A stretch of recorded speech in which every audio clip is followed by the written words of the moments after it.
चौथा हिस्सा कहलाता है संस्कार कर्म।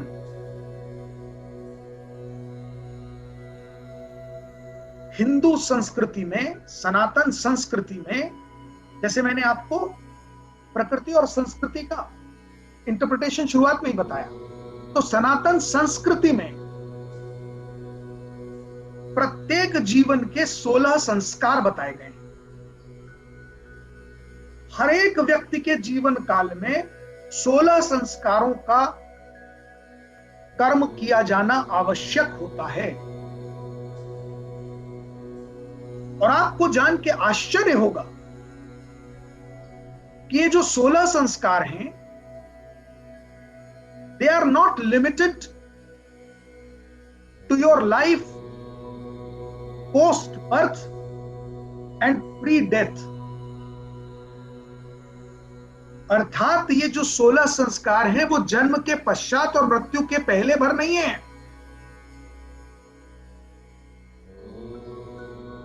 ये आप जान के शॉक हो जाएंगे। ये 16 संस्कार जन्म से पहले से शुरू हो जाते हैं आपके लिए, और आपकी मृत्यु के पश्चात भी होते हैं।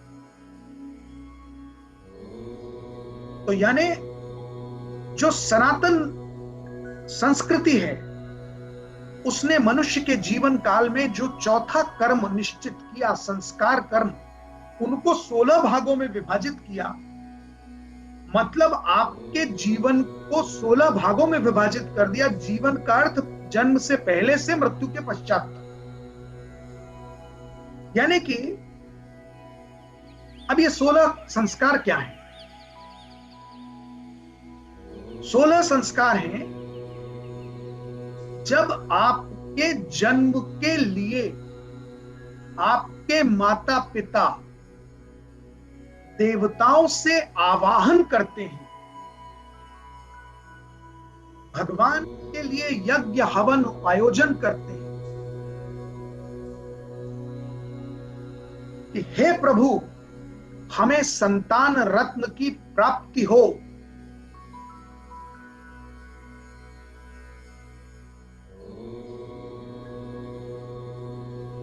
तो यह भी एक संस्कार कर्म है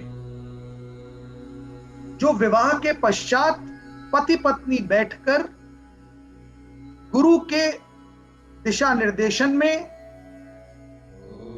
जिस हवन होम यज्ञ का आयोजन करते हैं, जिस उत्सव को करते हैं और प्रभु का आवाहन करते हैं, उसे हम कहते हैं गर्भाधान संस्कार।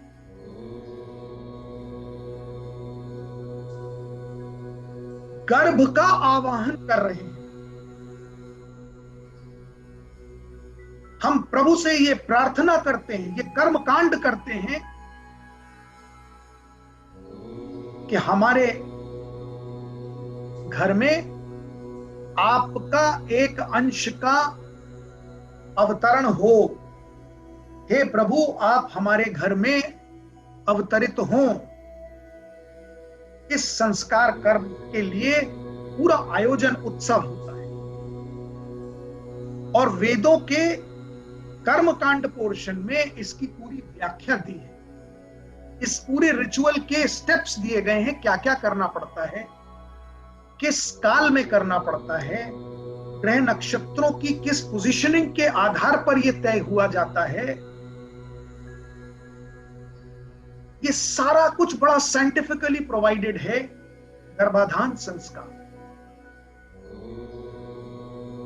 इसके पश्चात दूसरा संस्कार होता है, जब उस आवाहन के पश्चात देवता प्रसन्न हो जाते हैं और स्त्री गर्भ धारण कर लेती है। गर्भ जैसे ही धारण हुआ, फिर एक उत्सव होता है, फिर एक हवन होता है, फिर भगवान को धन्यवाद देने का एक आयोजन होता है, और वो दूसरा संस्कार होता है पुनवंश संस्कार। गर्भाधान के पश्चात किए जाने वाला संस्कार पुनवंश संस्कार होता है। जैसे ही गर्भधारण हो गया तो धन्यवाद ज्ञापन दिया जाता है प्रभु कि आपने हमारा आवाहन स्वीकार किया। उसके लिए जो कृतज्ञता प्रस्तुत की जाती है वो कहलाता है पुनवंश संस्कार। अभी देखिए, जन्म नहीं हुआ है बच्चे का, अभी संसार में उस व्यक्ति ने जन्म नहीं लिया है, वो आया नहीं है, और 2 संस्कार हो गए। और तीसरा संस्कार, जब गर्भ स्थिर हो जाता है,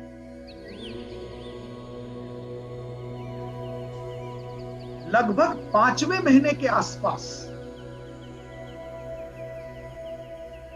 गर्भ के स्थिर होने पर जो तीसरा संस्कार होता है उसे हम कहते हैं सीमंत संस्कार। सीमंत संस्कार को अलग अलग कुटुंबों में, अलग अलग संस्कृतियों में अलग अलग नाम से जाना जाता है। चतुर्वेदियों में उसे चौक कहते हैं, बहुत सारे लोगों में उसे गोद भराई कहते हैं। गोद भराई संस्कार, चौक संस्कार। ये जो चौक संस्कार होता है, गोद भराई संस्कार होता है, इसे कहते हैं सीमंत संस्कार, जो गर्भ के 5वें महीने के स्थिर होने पर होता है। जब गर्भ स्थिर हो गया, 5 महीने हो गए, अर्थात एक शेप हो गया, तो उस स्त्री का सम्मान किया जाता है। उस स्त्री को जो वो वेदों में जो स्टेप्स बताए, सारे संस्कारों की पूरी डिटेल्ड एनालिसिस है, सारे रिचुअल्स हैं और उनके पीछे की साइंस है कि आप उस स्त्री का सम्मान कर रहे हैं, क्योंकि उस स्त्री के गर्भ में आपके वंश को चलाने वाला स्थिर हो चुका है। तो 7 सुहागन महिलाएं उस स्त्री को सारे सुहाग की सामग्री भेंट करती हैं, घी, शक्कर, दही खिलाती हैं, मिश्री खिलाया जाता है और तरह तरह के उसको भेंट दिए जाते हैं। यह होता है सीमंत संस्कार। अभी देखिए, जन्म नहीं हुआ है और 3 संस्कार। मैंने कहा ना, जन्म के पहले से मृत्यु के पश्चात तक ये 16 संस्कार है। तो ये 3 संस्कार हो गए। अब जन्म हुआ, इसके पश्चात चौथा संस्कार, जो जन्म होने के पश्चात जब मां इस अवस्था में आ गई कि उसने थोड़ी एनर्जी रिगेन कर ली, बच्चा भी इस संसार में पदार्पण करने के बाद इसके वातावरण से थोड़ा सा एडजस्ट हो गया, तो 6वें दिन, जन्म के 6वें दिन जातकर्म संस्कार होता है। जन्म के 6वें दिन जो संस्कार होता है उसे छठी भी कहा जाता है। संस्कृत में, वेदों की भाषा में उसे जातकर्म संस्कार कहते हैं और घरों में छठी कहते हैं, क्योंकि 6वें दिन होता है।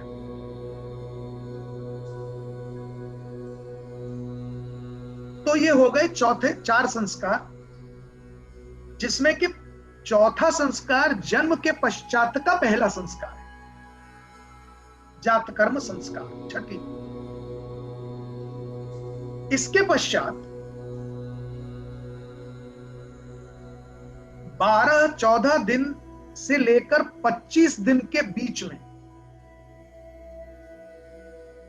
12-14 से 25 दिन के बीच में जो अगला संस्कार होता है, जो 5वां संस्कार होता है, उसे हम कहते हैं नामकरण संस्कार।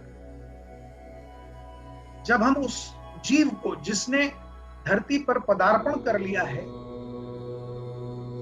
उसको एक पहचान देते हैं, उसकी एक एक्वेंटेंस क्रिएट करते हैं, उसका एक नाम देते हैं कि किस नाम से उसे जाना जाएगा, उसकी पहचान क्या होगी। इसे कहते हैं पांचवा संस्कार, नामकरण संस्कार। और माइंड यू, ये जितने संस्कार हैं, ये सारे संस्कारों में उत्सव होते हैं, यानी ये कोई गुपचुप नहीं हो जाते हैं। सनातन संस्कृति में इन सब के स्टेप्स दिए हैं, ये कर्मकांड हैं पूरे, बाकायदा इनमें जो स्टेप्स हैं, जो पूजा पाठ कर्म कांड, लोगों को बुलाना, खिलाना पिलाना, उत्सव का माहौल बनाना, ये सारे कर्मों में। तो 14 से 25वें दिन में जब आपने नामकरण कर दिया, इसके पश्चात, नामकरण के पश्चात 40 से 45 दिन के बीच में अगला संस्कार होता है। जब बच्चा 40 दिन का हो जाता है और 45 दिन के बीच में, उस संस्कार को कहते हैं निष्क्रमण संस्कार। निष्क्रमण संस्कार का अर्थ होता है जब जन्म के पश्चात पहली बार बच्चे को सूर्य के दर्शन कराने के लिए घर से बाहर निकाला जाता है।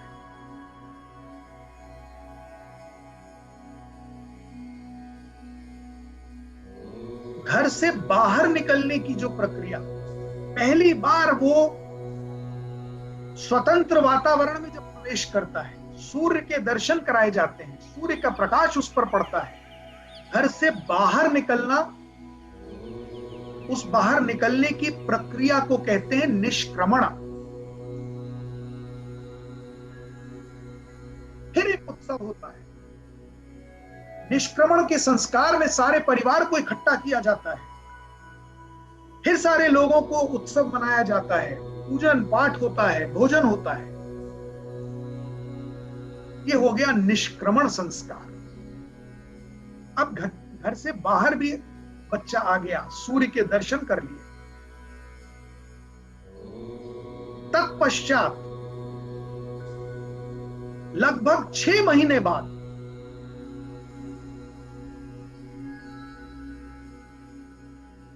निष्क्रमण हो गया 45वें दिन के अंदर अंदर। लेकिन जब बच्चे की उम्र 6 महीने के आसपास हो जाती है,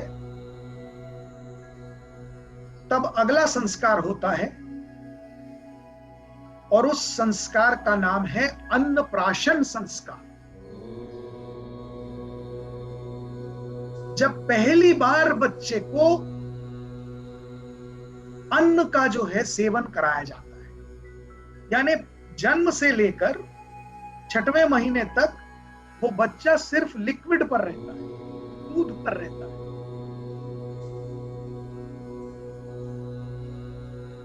शहद पर रहता है।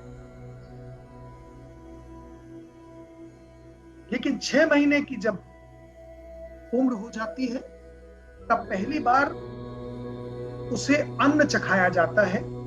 और अन्न भी कोई ऐसा नहीं कि आपने पूरा दाल चावल रोटी सब्जी उसको खिला दी, पैदा होते ही 6 महीने का हुआ, पहली बार में ही आपने 56 भोग लगा दिए, ऐसा नहीं होता है।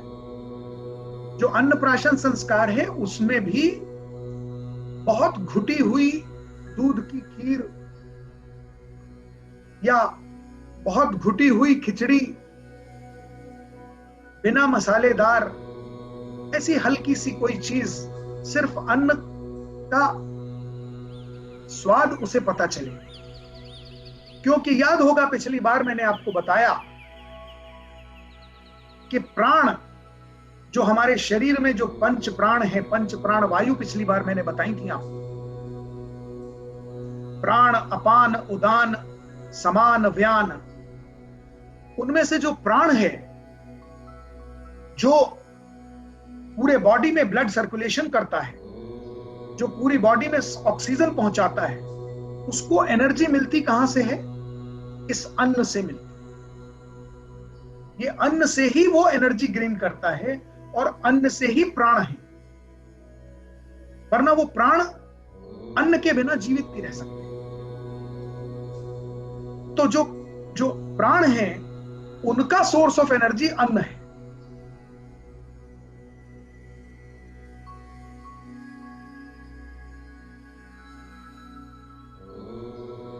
और ऐतरेय उपनिषद में, जब मैं ऐतरेय उपनिषद पर आऊंगा तब वह भी बताऊंगा कि ऐतरेय उपनिषद में अन्न का जो महत्व बताया गया है,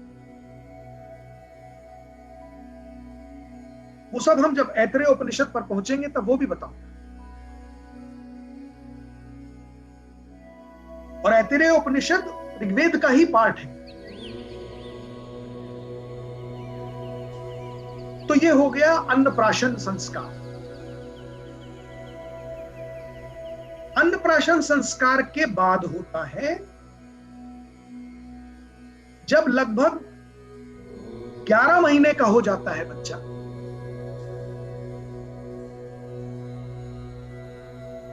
तब कर्णभेद संस्कार होता है।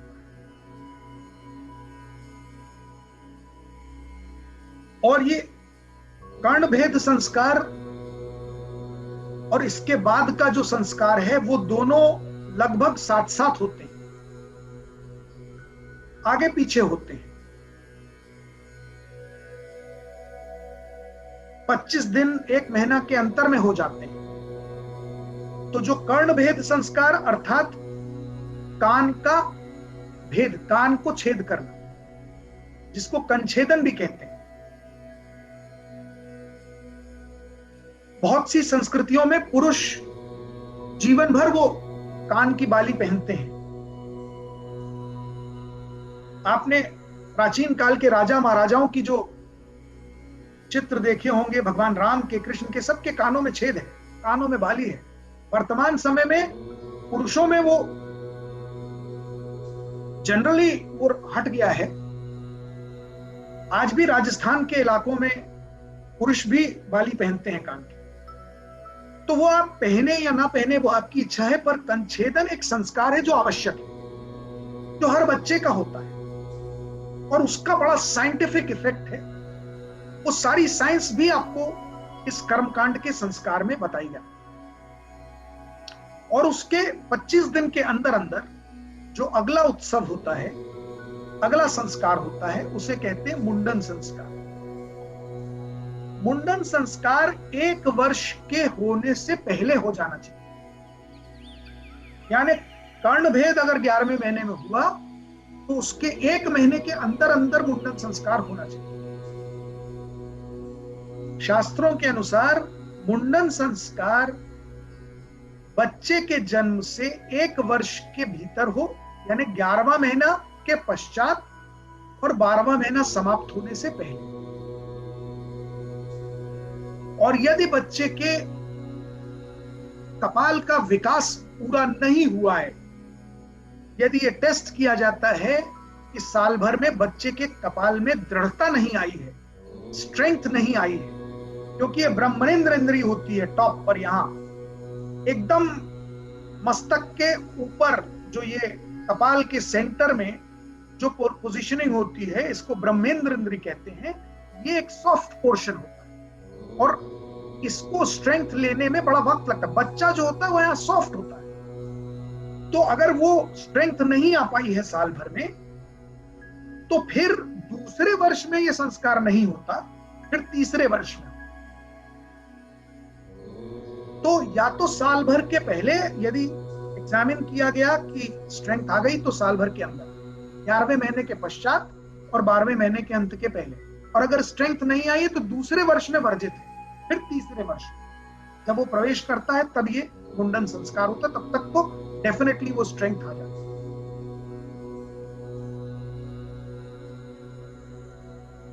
तो हम लोग मुंडन संस्कार तक आ गए। अब ये मुंडन संस्कार हो जाने के पश्चात जो जन्म से लगातार 1 साल के भीतर इतने सारे संस्कार हुए हैं, इन्हें थोड़ा विराम मिल जाता है और थोड़ा परिवार को, कुटुंब को, बच्चे को भी विश्राम मिल जाता है, क्योंकि इसके पश्चात 7 वर्ष की आयु तक बीच में कोई संस्कार नहीं होगा। 7 वर्ष की आयु के पश्चात 7 वर्ष में, 9 वर्ष में, 10 वर्ष में, 11 वर्ष में, जब आपके लिए संभव हो,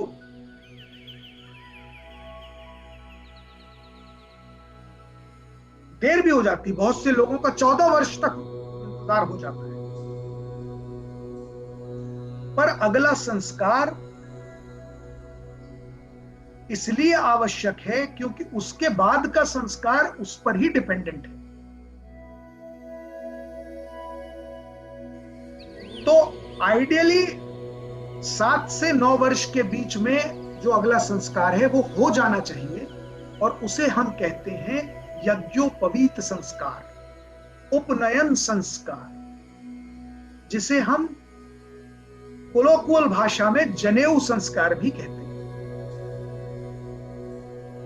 जनेऊ संस्कार या उपनयन संस्कार या यज्ञोपवीत संस्कार, ये जनरली 7 से 9 वर्ष की उम्र में किया जाता है। 9 वर्ष में हो जाना चाहिए। बहुत से लोग 10 वर्ष, 11 वर्ष, 14 वर्ष तक उसका वेट कराते हैं। पर यह उपनयन संस्कार इसलिए आवश्यक होता है क्योंकि जो अगला संस्कार है वो उपनयन के पश्चात ही होता है। आजकल वो फॉलो नहीं हो रहा सिस्टम। आजकल अगला संस्कार ही पहले हो जाता है और उपनयन वेट करता है। बहुत से लोग तो विवाह तक उपनयन का वेट करते हैं और विवाह के साथ साथ उपनयन कर देते हैं। किंतु शास्त्रोक्त नहीं है। शास्त्रों के अनुसार उपनयन संस्कार के पश्चात जो अगला संस्कार है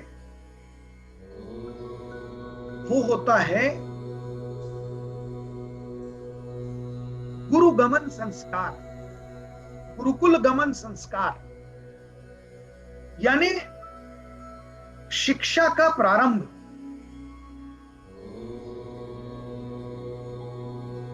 और इसलिए मैंने आपको बताया कि यज्ञोपवीत अगर अधिकतम 9 वर्ष तक भी नहीं करेंगे, 7 से 9 वर्ष तक, तो आप फिर शिक्षा प्रारंभ कितनी देर करेंगे, कितना डिले करेंगे? क्योंकि शिक्षा का प्रारंभ यानी जो उपनयन संस्कार होता है, वहां से जीवन का प्रथम आश्रम शुरू हो जाता है। जैसे मैंने बताया कि सनातन जीवन के 4 आश्रम हैं, ब्रह्मचर्य, गृहस्थाश्रम, वानप्रस्थ और सन्यास। तो उपनयन संस्कार से ब्रह्मचर्य आश्रम की शुरुआत हो जाती है। उसके पहले तो बाल्यावस्था है और ब्रह्मचर्य की शुरुआत हुई, यानी जो उपनयन संस्कार का आप कर्मकांड देखेंगे, अध्ययन करेंगे, तो आपको इतना आश्चर्य होगा कि उस संस्कार का परिणाम यह होता है उस दिन से वो व्यक्ति ब्रह्मचारी हो गया। और आप देखिए, आज वो बड़ा सिंबॉलिकली कराया जाता है कि उपनयन संस्कार में भिक्षा मांगी जाती है। उपनयन संस्कार के साथ जिसका उपनयन हुआ है उसे भिक्षाटन के लिए जाना पड़ता है, क्योंकि उस दिन से वो ब्रह्मचर्य आश्रम की शुरुआत कर रहा है। अब उसे लिमिटेड रिसोर्सेज में ही जीवन यापन करना है, क्योंकि गुरुकुल में उसे धरती पर सोना है, उसे गुरुकुल में वही भोजन जो वहां गुरुकुल में मिलेगा वही करना है। तो उसकी जो ट्रेनिंग है वो यज्ञोपवीत से शुरू हो जाती है। गुरुकुल जाने से पहले से आप भिक्षा मांग कर लाइए और जो मिले उसमें ही गुजारा कीजिए। घर का भोजन और जो मां का लाड़ है उस दिन से आप उससे वंचित किए जाते हैं। लेकिन आज वो सिंबॉलिक हो गया है। इसके पश्चात जैसे मैंने बताया गुरुकुल गमन संस्कार हो गया। अगला संस्कार होता है 12वां संस्कार, ये 11वां संस्कार हो गया। 12वां संस्कार होता है समावर्तन संस्कार। समावर्तन संस्कार अर्थात जब शिक्षा दीक्षा पूरी हो गई, फिर एक उत्सव होता है, फिर एक यज्ञ हवन होता है, फिर उसमें भोजन होता है, सारे लोगों को इनविटेशन होता है। समावर्तन संस्कार यानी ग्रेजुएशन हो गया आपका, कॉन्वोकेशन की जो एक सेरेमनी है उसे कहते हैं समावर्तन संस्कार। ये 12वां संस्कार। और समावर्तन के साथ साथ ही आपके ब्रह्मचर्य का अंत हो जाता है। यहां ब्रह्मचर्य का अंत होता है क्योंकि इसके पश्चात जो संस्कार होता है 13वां संस्कार, वो होता है विवाह संस्कार। विवाह संस्कार से गृहस्थ आश्रम की शुरुआत हो जाती है।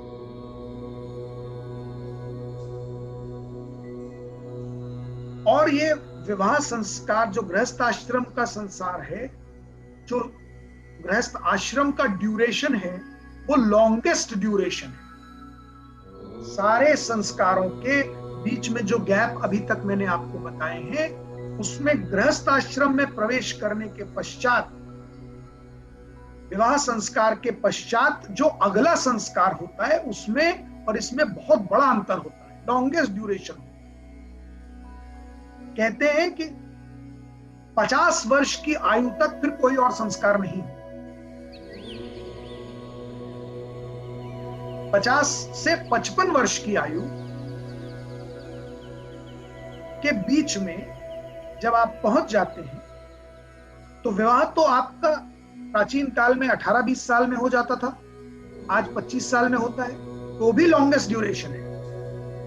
कि उसके बाद आपका विवाह संस्कार के पश्चात जो अगला संस्कार है वो 55 वर्ष की आयु तक आप उसको कोई और संस्कार नहीं, और जब 50 पार कर लेते हैं, 55 तक पहुंच जाते हैं, तब जो अगला संस्कार होता है वो है वानप्रस्थ संस्कार। वानप्रस्थ संस्कार का अर्थ होता है कि जहां पर आप अब अपने जीवन में गृहस्थ आश्रम के उपभोग को करके तृप्त होकर सारे कर्तव्यों को समाप्त कर चुके हैं। सब कुछ आपने भोग लिया है, इस माया जाल का, इस संसार का जो कुछ माया है सब भोग लिया। नाउ वानप्रस्थ इज द बिगिनिंग, वानप्रस्थ is the beginning of withdrawal.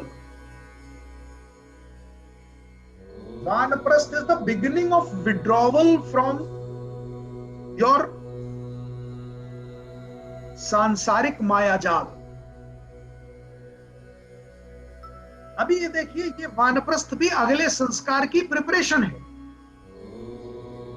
जहां आप मेंटली विड्रॉ हो रहे हैं। भले ही फिजिकली विड्रॉ नहीं हुए, लेकिन आप मेंटली विड्रॉ हो रहे हैं।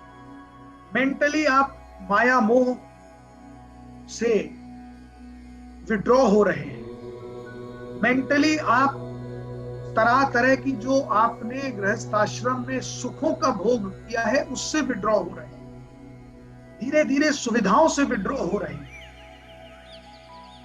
मानसिक रूप से आप अपने आप को डिस्कनेक्ट कर रहे हैं परिवार से, रिश्तों से, नातों से। ये वानप्रस्थ है। और ये जो वानप्रस्थ आश्रम है, ये लगभग 10 वर्ष तक चलता है। इसका ड्यूरेशन गृहस्थ आश्रम से बहुत कम है। लगभग 10 वर्ष 11 वर्ष तक आप वानप्रस्थ आश्रम में रहते, जब आप अपने आप को मेंटली फिजिकली डिस्कनेक्ट कर रहे हैं, विड्रॉ कर रहे हैं, प्रोएक्टिव एक्टिविटीज से विड्रॉ कर रहे हैं। बिजनेसेस हैं तो बिजनेस से विड्रॉ कर रहे हैं।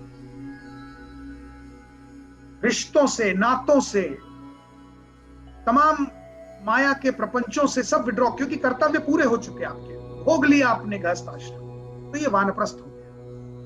और 10-11 साल में जब आपने अपने आप को मेंटली प्रिपेयर्ड कर लिया, सारे माया मोह से, कंफर्ट से, सारे तरह के सुविधाओं से आप उसके बिना भी रहने के आदी हो गए, तब 15वां संस्कार होता है संन्यास का संस्कार। संन्यास का संस्कार होता है, उसके लिए फिर उत्सव होता है, हवन होता है, यज्ञ होता है, और उस दिन से आप अपने घर को त्याग देते हैं। संन्यास इज द कल्मिनेशन ऑफ वानप्रस्थ। वानप्रस्थ में जो 10-11 वर्ष में आप अपने आप को ग्रेजुअली विड्रॉ कर रहे थे, धीरे धीरे विड्रॉ कर रहे थे, माया मोह, तमाम सुविधाएं, घर, जिम्मेदारी, पत्नी, बच्चे, ये वो, दुनिया भर की जो आपके माया के प्रपंच हैं, 10-11 साल लगे आपको विड्रॉ करने में। अभी आप मेंटली एकदम रेडी हो गए, तो आपने एक फिर संस्कार किया, यज्ञ किया, सबको भोजन कराया, सबको नमन किया, प्रणाम किया और घर को त्याग दिया। और मैं आपको आश्चर्य होगा किंतु ये बताऊं कि ये सन्यास भी बहुत प्रिवेलेंट है आज भी। और कमाल की बात यह है कि सनातन धर्म में भी बहुत सारे साधु आपको मिलेंगे जिन्होंने सन्यास ले रखा है। बहुत सारे तरह के संत हैं, आपको दुनिया भर के अखाड़े हैं जहां पर वो संत बैठे हैं, विराजमान हैं। इवन जैन धर्म में सन्यास हो रहा है। जैन धर्म में भी बड़ा प्रिवेलेंट है संस्कार। जैन धर्म में तो लेडीज भी सन्यास लेकर साध्वी हो जाती है।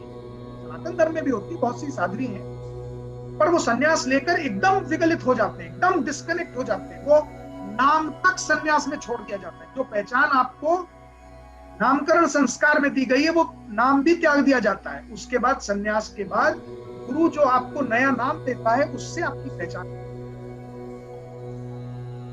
वो नाम, वो सारा माया का प्रपंच आप त्याग देते हैं, घर बार सब छोड़ देते हैं, रिश्ते नाते कुछ नहीं, सब त्याग दिया, क्योंकि ये अगले संस्कार की तैयारी।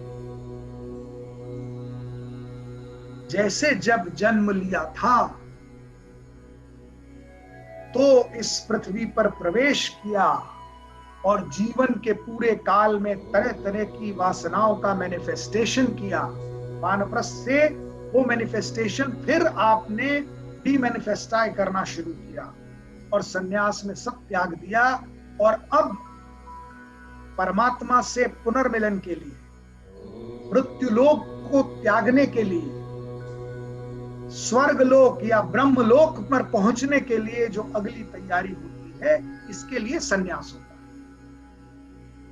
और इसलिए जो सन्यास लेकर मृत्युलोक को छोड़ता है, उसे किसी प्रकार की कोई पीड़ा नहीं होती, क्योंकि वो माया मोह के प्रपंच से पहले डिस्कनेक्ट हो चुका है। वो रिश्ते नातों को पहले डिस्कनेक्ट कर चुका है, तो मोह से बंधा नहीं है। और इसीलिए जो 16वां संस्कार होता है वो मृत्यु के पश्चात होता है। जन्म से पहले मैंने आपको बताया जो 3 संस्कार हुआ, मृत्यु के पश्चात होता है अंतिम संस्कार, जिसे हम कहते हैं अंत्येष्टि। 16वां अंत्येष्टि संस्कार, अंत्येष्टि संस्कार, अंतिम संस्कार। अंतिम संस्कार जो है वो मृत्यु के पश्चात, अंतिम संस्कार में भी 2-3 पार्ट होते हैं। अंतिम संस्कार में इन्वॉल्व होता है दाह संस्कार। मृत्यु के पश्चात अंतिम संस्कार के 2-3 चरण हैं। दाह संस्कार, दाह के दौरान ही होता है कपाल क्रिया संस्कार। तत्पश्चात पिंडदान संस्कार। दाह संस्कार, कपेल क्रिया संस्कार को मिलाकर कहते हैं अंत्येष्टि संस्कार, और तत्पश्चात पिंडदान संस्कार। पिंडदान के पश्चात होता है 13वीं संस्कार, और फिर होता है बरसी, चौबरसी और श्राद्ध संस्कार, जो उनके वंशज उनके स्मरण में वो संस्कार करते हैं। ये सारे संस्कारों को मिलाकर, इन तमाम चरणों को मिलाकर कहा जाता है अंतिम संस्कार। जैसा मैंने आपसे कहा कि जन्म के पहले से मृत्यु के पश्चात तक ये 16 संस्कारों से मिलकर बनता है सनातन कर्मकांड का जीवन। और आज जो मैंने आपको कर्मकांड बताए, ये सिर्फ वेदों का एक पक्ष है। इसको हम चर्चा को अगले सेशन में आगे बढ़ाएंगे। आज की इस श्रृंखला को we have already overshot by 5 minutes, तो मैं यहीं विराम देता हूं और आप सबको प्रणाम करता हूं।